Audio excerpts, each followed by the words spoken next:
When a woman stops talking to you, don't panic. Don't double text. Don't overthink it. Don't ask what you did wrong. Because the truth is, most men mess up their entire life in this moment. You think her silence means she's moved on. You think you need to fix something. But what if I told you, her silence isn't rejection, it's an invitation, not to chase, not to beg, but to finally become the version of you that doesn't fold when people pull away.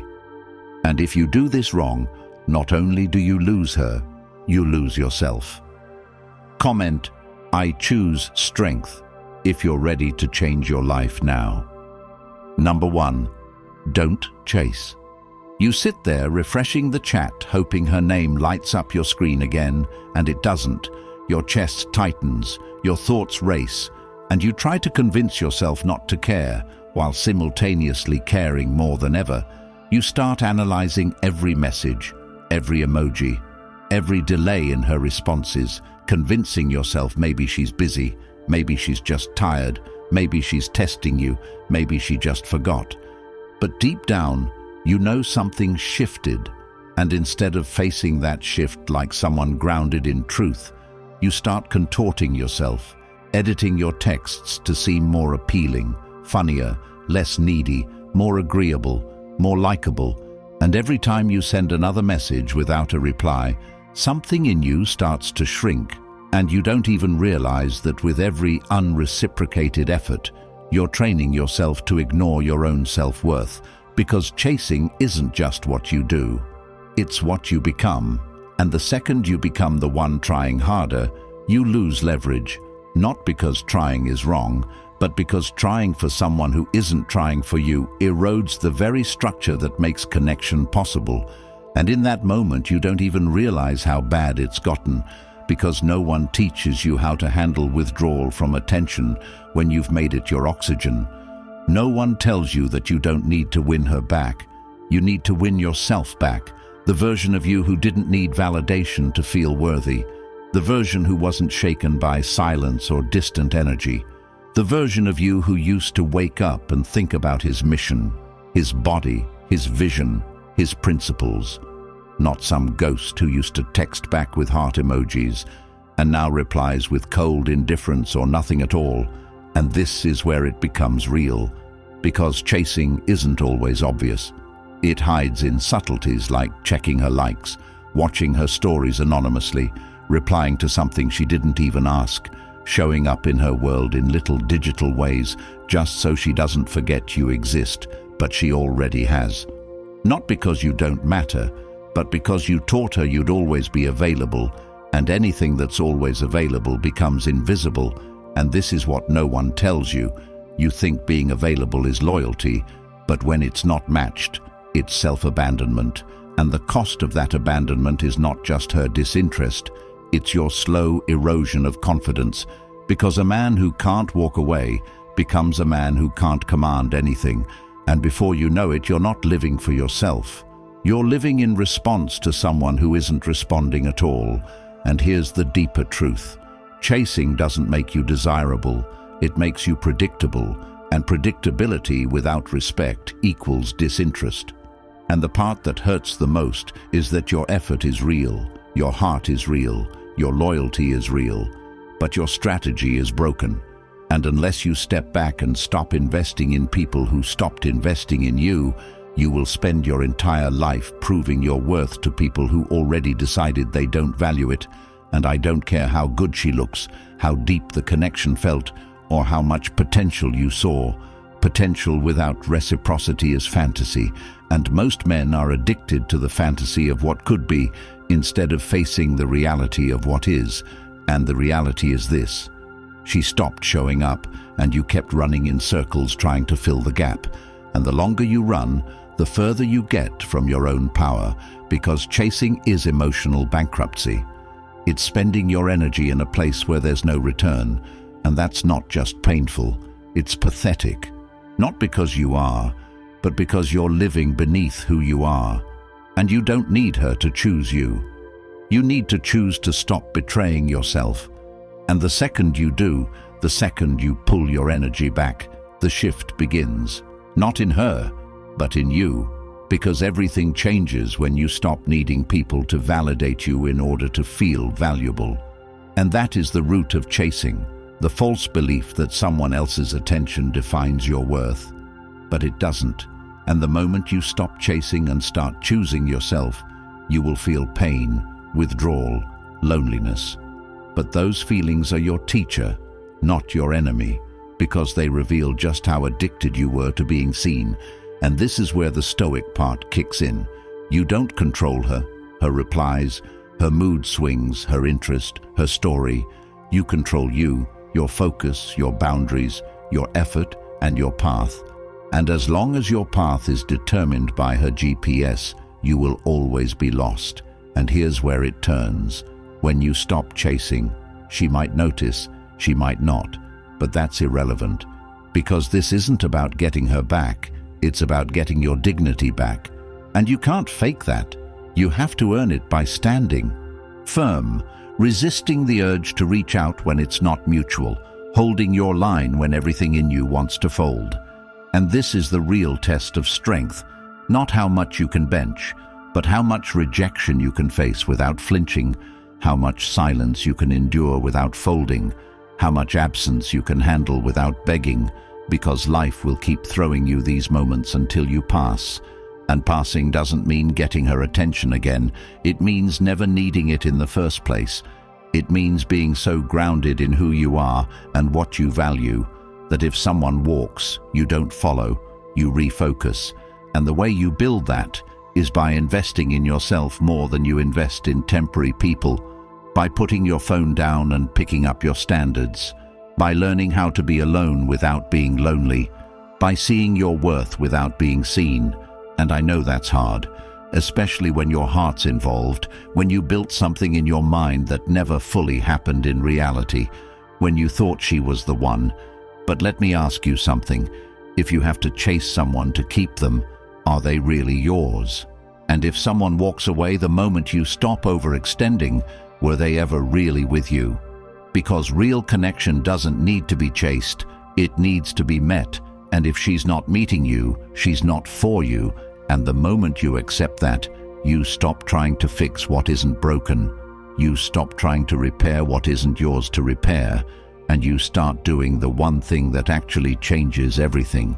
You stop chasing her and start building you, not to get her back, but so you never again need someone who's not showing up.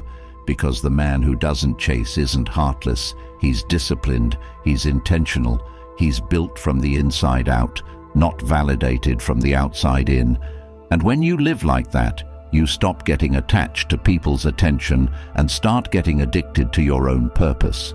And that purpose becomes your anchor when people drift, your direction when others are inconsistent, your clarity when emotions get loud.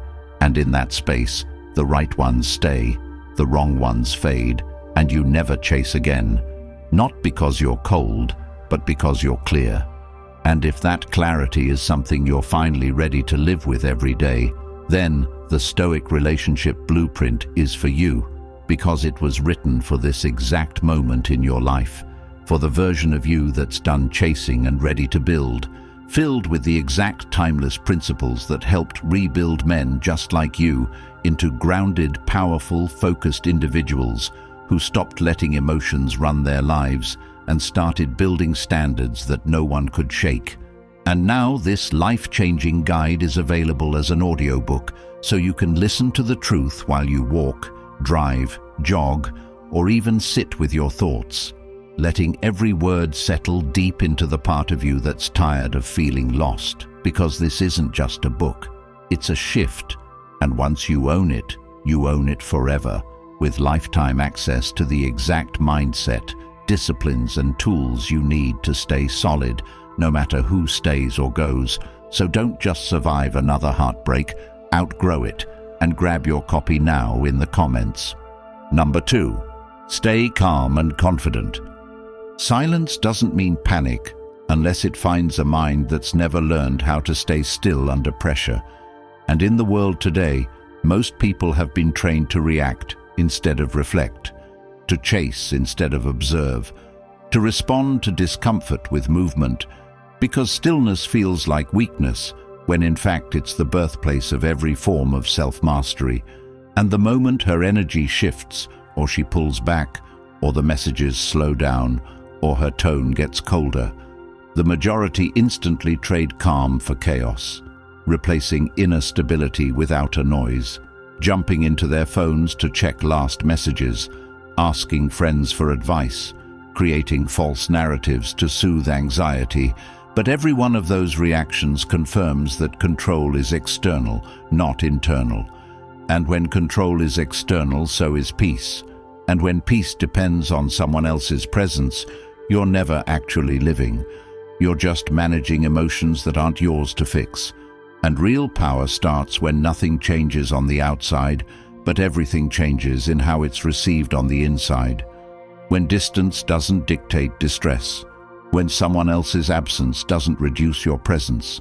When composure replaces confusion, not because you ignore what's happening, but because you refuse to let it shake the one thing that can never be outsourced: how you choose to carry yourself. And the truth is, she pulls back not always because she's lost interest, but often because she wants to feel the weight of your reaction. The test is not whether you care, but whether your care causes collapse. And most don't understand that calmness doesn't come from not feeling. It comes from not needing the world to adjust in order to feel okay. And without this understanding, everything becomes a threat, and every cold text becomes a trigger, and every unanswered message becomes a meaning, when in reality all of it is noise, if it has the power to steal your clarity. And the way to build calm is not by pretending nothing bothers you, but by slowly removing the triggers that make you betray yourself when discomfort arrives. And this starts with detachment, not from life or love, but from outcome. Because the root of chaos is attachment to what you cannot control, and the end of chaos is mastering the one thing you can. And what most fail to realize is that every time you react to her behavior, you teach her how much of yourself she controls. And when someone knows they can shift your day by shifting their tone, you've handed over the keys to your emotional world, and what follows isn't a relationship, it's a power imbalance. And when power is one-sided, attraction doesn't grow, it dies, because no one respects what's always shaking in response to their movements. And this is where you turn inward, not as an escape, but as a recalibration. And it begins with training the body to breathe when it wants to fight, to sit when it wants to fix, to watch when it wants to prove, to hold steady when it wants to explain.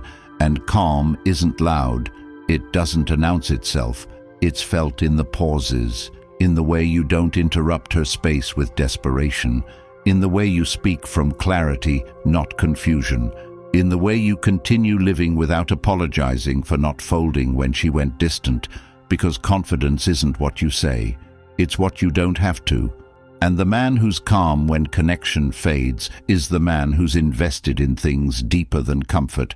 And if you want to become him, you have to start where it hurts most, by asking yourself why someone pulling away feels like rejection instead of redirection, why you feel the need to prove instead of walk, why your mind races to fix what hasn't been said. And if you sit long enough with those questions, the answers won't scream, they'll whisper. But those whispers are the foundation of stillness, and from that stillness comes a presence that doesn't beg for validation, that doesn't require constant reassurance, that doesn't collapse when love looks uncertain. Because love that needs certainty isn't love, it's dependency dressed as connection. And when you remove the need for constant affirmation, you start seeing clearly who's showing up and who's performing, who's invested and who's manipulating, who's authentic and who's testing. And none of that matters to a man who's calm, because he isn't moved by temporary emotion. He's anchored in eternal principle, and that principle is this: you never allow someone else's behavior to decide your worth. You never give your peace in exchange for their presence, and you never lower your standard of behavior just to keep someone who doesn't value what you offer. And every time you choose calm over chaos, you become more dangerous. Not because you're unpredictable, but because you're unfazed, and unfazed men don't chase, they attract, not by games, but by gravity, by becoming so rooted in who they are that those who drift either return on their own or disappear without disruption. And the best part is that this version of you doesn't just win in relationships, it wins in everything, because when you can stay focused while others flinch, when you can remain still while others scramble, when you can stay composed while others spiral, you separate from the masses who let emotion dictate every move. And in that separation you find freedom, because you no longer need the world to like you, call you, choose you, or explain themselves to you in order for you to sleep at night. You only need to know that no matter what happens, you don't break, you don't beg, you don't bend your spine trying to carry what's not yours. You just breathe, stay still, stand tall, and keep building. Number 3. Let her miss you. Closeness is not a guarantee of connection, and attention does not equal value, because people get used to anything they see too often, even if it once felt meaningful. And when someone knows you'll always be there, no matter how they treat you, no matter how they respond, no matter how much they withhold, they stop appreciating your presence, not because you changed, but because you allowed them to. And what most people misunderstand is that absence doesn't always create distance. Sometimes it creates depth, because you are not remembered when you're always available. You're remembered when your absence forces someone to face what life feels like without the energy they used to take for granted. And this is not about being manipulative, it's about being human, because humans only value what they feel they could lose. And as long as she feels she has unlimited access to your thoughts, your affection, your presence, your time, your vulnerability, there's no urgency for her to appreciate it, because there's no reason for her to reflect, and without reflection, there is no realization, and without realization, there is no respect, and without respect, there is no connection worth having. And if you always stay close, even when she pulls away, you rob her of the only experience that might wake her up, the space to feel the absence of what used to be hers. And that absence must be clean, not bitter, not vengeful, not loud, just quiet, complete and intentional, because distance without dignity is not powerful, it's passive. And the reason most people never get to experience their true worth is because they're too busy proving it when it should be felt, not forced. And what's rarely said is that your presence will never be noticed if it's never removed. And the mistake most make is thinking more effort, more contact, more explaining, more "I miss you" messages will close the gap, when all it does is widen it, because now you're the one forcing connection, and she's the one choosing whether or not to receive it. And that's not love, that's imbalance. And imbalance never grows into intimacy. It breeds resentment, confusion, and ultimately withdrawal, because nothing kills attraction faster than knowing someone will keep showing up, no matter how little you give in return. And it becomes a cycle where you try harder and she tries less, and the less she tries, the more desperate you feel, and the more desperate you feel, the more she disconnects, not because she hates you, but because deep down she no longer feels inspired by the interaction, because inspiration cannot exist without space, and space cannot exist if you never allow her to experience life without your energy in it. And this is where it hurts, because you care deeply, and you want to fix it, and you want to be chosen, and you want to show her what she's missing, but you don't show her by saying it. You show her by disappearing from her life and appearing in your own. And this doesn't mean you punish her or pretend it doesn't hurt. It means you prioritize growth over guessing your next move based on someone else's silence. And when you step back fully, not halfway, not with hope, not waiting for her to reach out, but with full acceptance of whatever comes next, something begins to shift. Not always in her, sometimes in you, because the space she gave you becomes the space you use to start seeing clearly again. And clarity reveals that maybe you lost more than her. Maybe you lost your center. Maybe you forgot your value. Maybe you became the version of yourself that's always reacting and never choosing. And when you stop flooding her inbox and start rebuilding your own life, she might feel it, or she might not.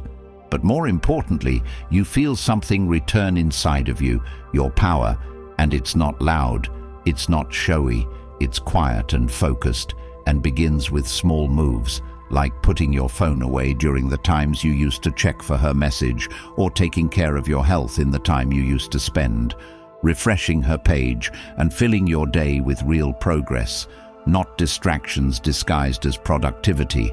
Because the only thing worse than someone not appreciating your worth is you becoming someone who needs to be appreciated in order to feel worthy.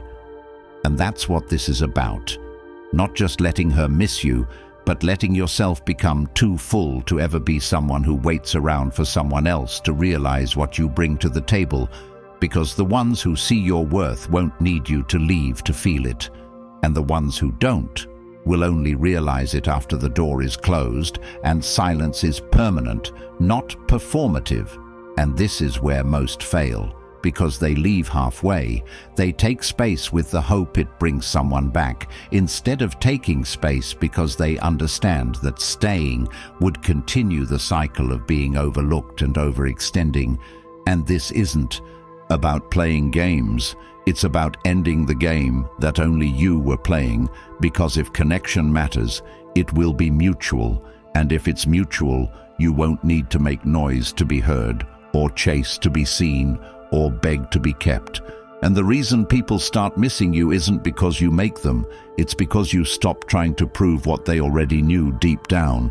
And sometimes they pretend they don't feel it because they don't want to admit they took it for granted. And sometimes they wait for you to crack, so they don't have to feel the weight of losing something they thought they controlled. But when you don't crack, and you don't chase, and you don't explain, and you don't reappear, they begin to face themselves, not because you punished them, but because you protected your peace. And in that protection, you taught them what your presence was worth. And if they come back, you don't celebrate too soon, because someone returning doesn't mean they've changed. And someone missing you doesn't mean they're ready. And your role is not to be available the moment someone realizes what they had. It's to stay loyal to the new standard you created in their absence, because growth doesn't happen in conversations. It happens in silence, and not the kind that manipulates, but the kind that matures. And only those who see that will be worthy of hearing your voice again.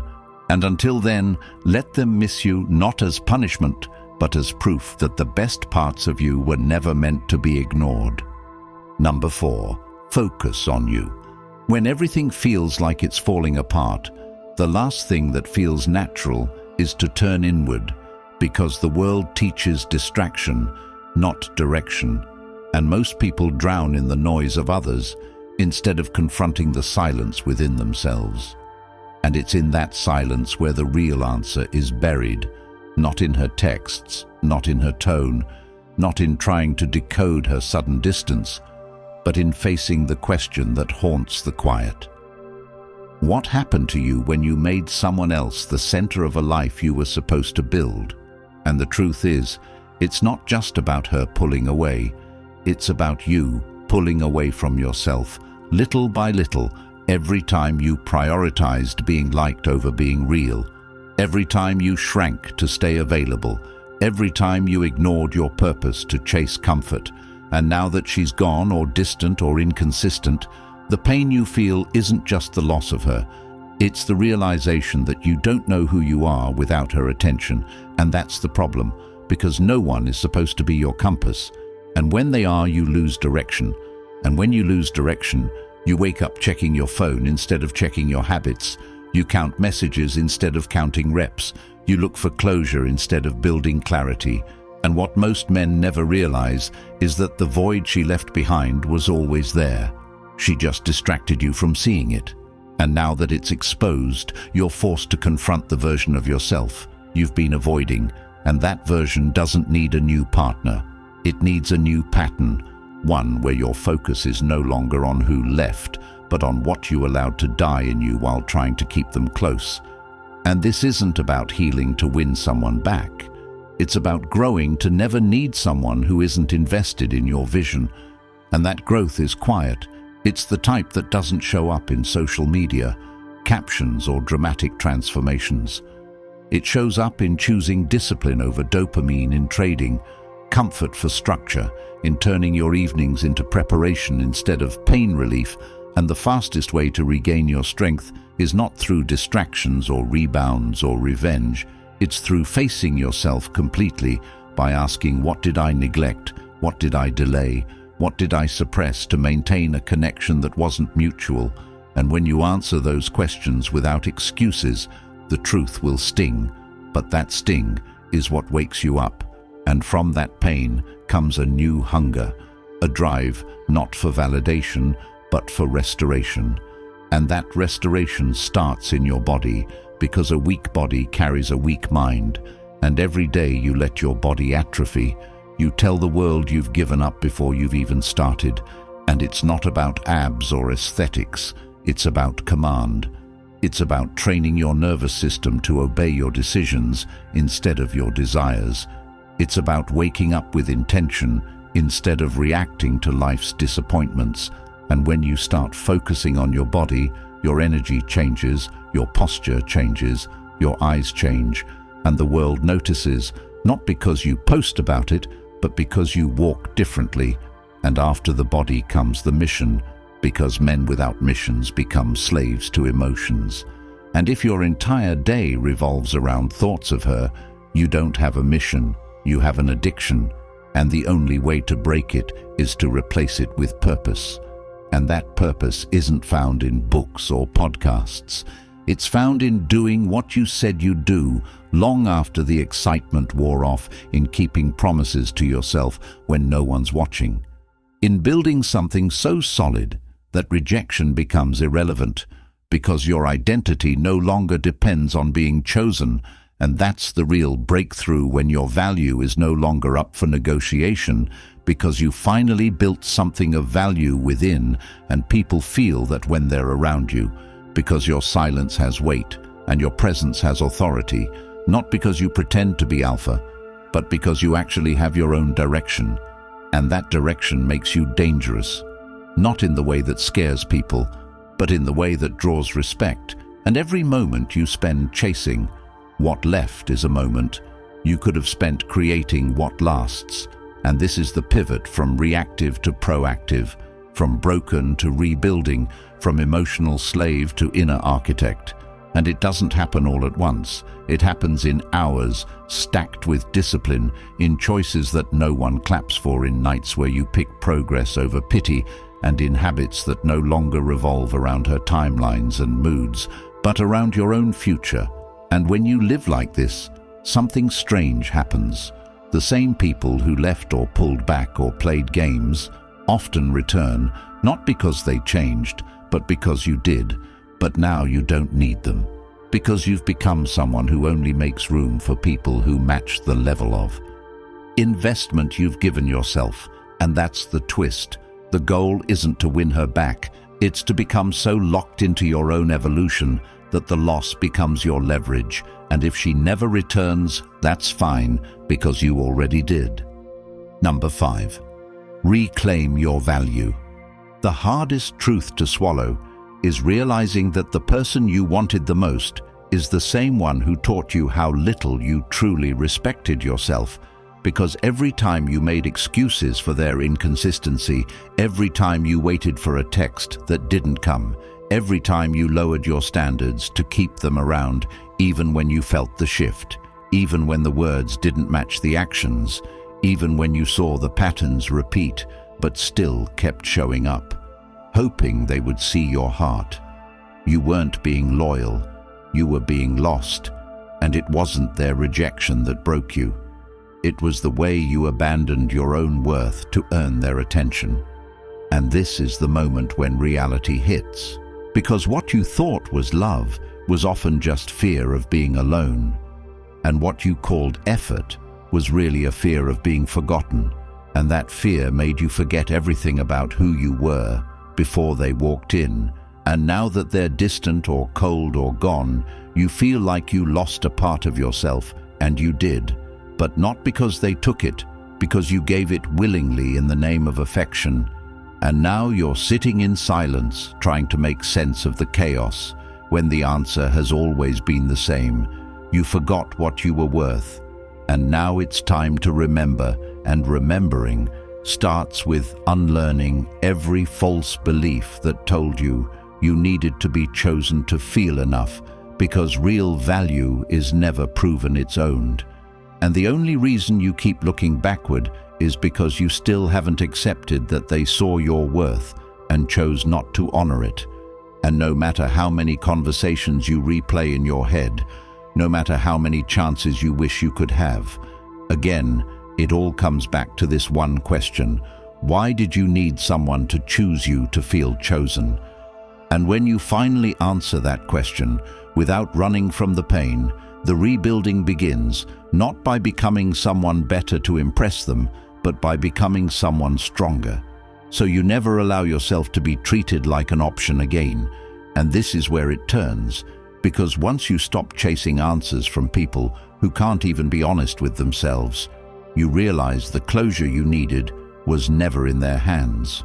It was always in your decision to stop outsourcing your self-worth, and that decision starts now, not tomorrow, not after one more message, not after one more memory tonight. Now, in the moment where you decide that no more begging, no more waiting, no more shrinking, no more proving, because the version of you who keeps hoping they'll wake up is the same version who forgot how powerful they already are. And to reclaim that power, you must walk away without waiting for permission. And walking away isn't just physical, it's emotional, it's mental, it's spiritual. It's a clean break from every pattern that taught you to question your value. And that break begins with boundaries, not walls, but standards that don't bend when emotions are high and hormones are louder, because too many are addicted to the feeling of connection, even when it comes at the cost of self-respect. And this is the lesson you were meant to learn, that the pain of letting go is temporary, but the pain of losing yourself is lifelong. And every time you ignore red flags, every time you settle for breadcrumbs, every time you justify disrespect, you're teaching the world that you can be loved without being valued. And that ends now. And it ends with discipline, not emotion, because emotion says reach out. But discipline says, remember how it felt when they made you question your worth. Emotion says one more try. But discipline says, you already tried while they barely lifted a finger. Emotion says, stay available. But discipline says, build your life so full, they notice your absence because it's no longer possible to reach you in the same way. And that's how you reclaim value, by becoming unavailable to anyone who's not consistent, by becoming uninterested in anything that doesn't align with your peace, and by becoming unaffected by the same patterns that once controlled your every move. And that kind of transformation can't be faked. It's felt in the way you move now, with presence, not desperation, with clarity, not confusion, with purpose, not performance. And suddenly the same people who used to ignore you start noticing, but it's too late, because you're not seeking attention, you're building legacy, and they were just a chapter, not the story. And this story is now being written by someone who knows their worth, someone who speaks with conviction and walks with calm, someone who doesn't get shaken by silence or seduced by chaos, because they've tasted their own power. And it's more satisfying than any text back, any apology, any recycled connection that once made you question your reflection. And this is the core of it all. When you reclaim your value, you stop being scared of losing people, because the only thing you fear now is losing yourself. And that fear is sacred, because it guards your standards, it protects your growth, and it reminds you that love isn't meant to hurt like this. And if it does, it's not love, it's dependency, and you're done with that. And as you rise, they will feel it, and some will try to return, but you don't let them in, because you know what? It cost you to finally feel peace again, and no one who disturbed that peace gets a second chance. And the ones who truly see your worth won't wait until it's too late. They'll meet you where you are without games, without confusion, without guilt. And until then, you keep rising, you keep growing, and you keep reminding yourself that walking away isn't weakness, it's wisdom, because the one who reclaims their value never settles again. Number 6. When and how to respond. Most aren't ready for the moment she finally reaches out again because they spent the entire time waiting, hoping, refreshing, convincing themselves they moved on while secretly fantasizing about this exact scenario. And then it happens. The name lights up the screen, the old nickname, the casual text, as if nothing happened, as if weeks or months of silence don't carry weight, as if the unanswered messages, the change in tone, the coldness, the shift was all just a misunderstanding. And in that moment, everything inside you wants to respond immediately, wants to fill the gap with words that prove you're still open, still understanding, still available, still affected. And this is where most fall back into the very cycle that destroyed their confidence in the first place. Because what you do now is not about the reply. It's about whether you finally learned what her absence was supposed to teach you, or if you're still hoping she's changed when you know deep down she hasn't. And it's not bitterness, it's awareness. Because the same people who disappear without explanation will return without accountability. And if you accept that return without principle, without boundaries, without clarity, you don't win her back. You lose yourself again. And the reply becomes the doorway, not just to conversation, but to repetition. Because unless you've changed your standard, you're not answering with strength, you're answering with emotion. And emotion makes you type what principle would delete. And your principle has to be this: you are not an option. You are not a backup plan. You are not a placeholder. You are not a convenience, and any connection that left you confused now requires clarity, not comfort, not casual banter, not nostalgic laughs, but a full understanding that you're no longer the version of yourself that settles for being remembered only when it's convenient for her. And if you don't feel that confidence, if your hands still shake, if your chest still tightens, if your mind still hopes, then you're not ready to respond, because responding from hope is different than responding from healing. And healing means you no longer need the outcome to define your peace. Healing means you see the message. You smile, maybe even feel something, but your actions don't shift. Your mood doesn't swing, and your day doesn't pause because that message doesn't own your energy anymore. And this is how you know you've changed, when her presence no longer moves you off your path. And if you do decide to respond, do it with clarity, not confusion.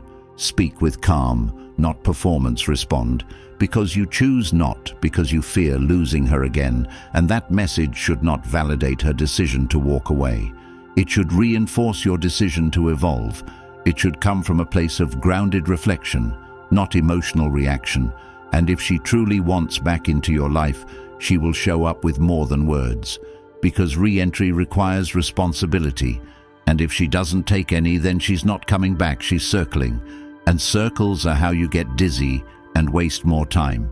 And you're done spinning, aren't you? Because the version of you who waited around for someone to make up their mind is gone, replaced by someone who no longer entertains energy that left without explanation and reappears without growth. And this is where most get caught. They confuse a message with a miracle. They confuse attention with change. They confuse access with love. But love isn't proven by who texts back. It's proven by who grows up. And growth doesn't mean just showing up. It means acknowledging what went wrong, what wasn't fair, what wasn't communicated, and rebuilding from truth. Not nostalgia, not chemistry, not convenience. And if that's not happening, then the message means nothing. It's a distraction disguised as hope. And you have to be ruthless with what you allow into your space now, because your peace took too long to build, to be shattered by someone who treated it like an option. And this is what strength looks like, not ignoring her, not blocking her, not pretending she never mattered, but facing the message with clarity and asking yourself, do I need to go back to something that nearly made me forget who I am, or do I hold the standard that my future deserves? Because sometimes silence is the answer, not as punishment, but as proof that the door she once walked out of no longer leads to the same man. And if you've grown, if you've healed, if you've truly reclaimed your value, then your response is either a clean no or a conditional yes, with boundaries that cannot be broken and standards that cannot be bent. Because if someone wants access to you now, they need to bring consistency, not charm. They need to bring effort, not ease. They need to show they've done the work, not just felt the regret. And if they can't do that, then you keep walking not out of anger, but out of alignment, because peace is now the price of entry, and your life no longer negotiates with those who only respect you when you're gone. And this is how you reclaim your power, not by who reaches out, but by how you respond. And if she truly sees your worth now, then she will rise to meet you. And if she doesn't, then you don't fall, you don't flinch, you don't fold, you keep moving forward, because this journey was never about proving your value to her. It was about remembering it for yourself, and now you finally have. If you've made it this far, it means something inside you is done pretending, done begging, done chasing, done living on her approval like oxygen, and deep down, you know this version of you isn't sustainable. It's either evolve or stay trapped in the same cycles that have stolen your peace, wasted your time, and made you question your worth. And that's why the Stoic relationship blueprint exists. Not to comfort you, but to wake you up, filled with timeless principles that society hopes you'll never discover. Because the moment you apply what's inside, you become unshakable, untouchable, and completely free. And now it's available in audiobook format, so you can carry this transformation in your pocket. Listen while you walk, train, drive, or grind, and remind yourself daily who you're becoming. So if you're ready to rebuild from the inside out, comment, "I choose myself."